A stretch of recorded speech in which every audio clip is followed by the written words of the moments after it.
Justement, est-ce qu'on peut faire la lecture de la visite de Bachar al-Assad en Iran et au moment celle de Benjamin Netanyahou à Moscou au même moment, c'était au mois de fin février, début de mars. Est-ce qu'on peut faire une lecture de cette visite par rapport au point que vous venez de développer?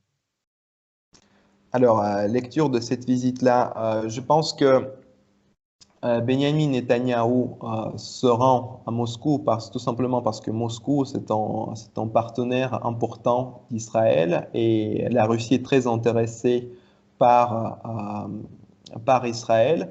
Et il était question, cette rencontre est restée assez opaque parce que il était question de développer une espèce de feuille de route de gestion du conflit syrien et surtout de trouver des solutions politiques à ce conflit-là. Or, les Russes ont déclaré à plusieurs reprises que, en fait, aucune feuille de route sur papier n'a pas été proposée. Donc, on peut se dire que, en fait, ce sur quoi les Russes et les Israéliens discutent en ce moment-là, c'est la gestion de l'Iran. Donc, après la décision des États-Unis de reconnaître le Golan comme le territoire israélien, il s'agit de gérer et ménager l'Iran, de veiller à ce que les forces iraniennes soient assez loin des frontières israéliennes et peut-être élaborer en mécanisme de réaction diplomatique comment dans le cas si la situation s'embrase et si l'Iran procède à des actions militaires comme mesure de rétorsion à ces décisions-là.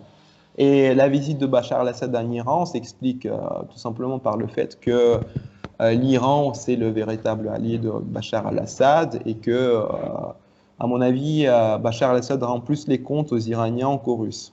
Et c'est vraiment les Iraniens qui sont intéressés par le fait de sauvegarder Bachar al-Assad en Syrie, alors que les Russes sont intéressés plutôt par l'État syrien en tant que tel. Ils ne s'attachent pas particulièrement à la personnalité de Bachar al-Assad. Et les Russes ont par exemple proposé des mécanismes de transition politique en Syrie, mais qui n'ont jamais marché au cours du conflit syrien.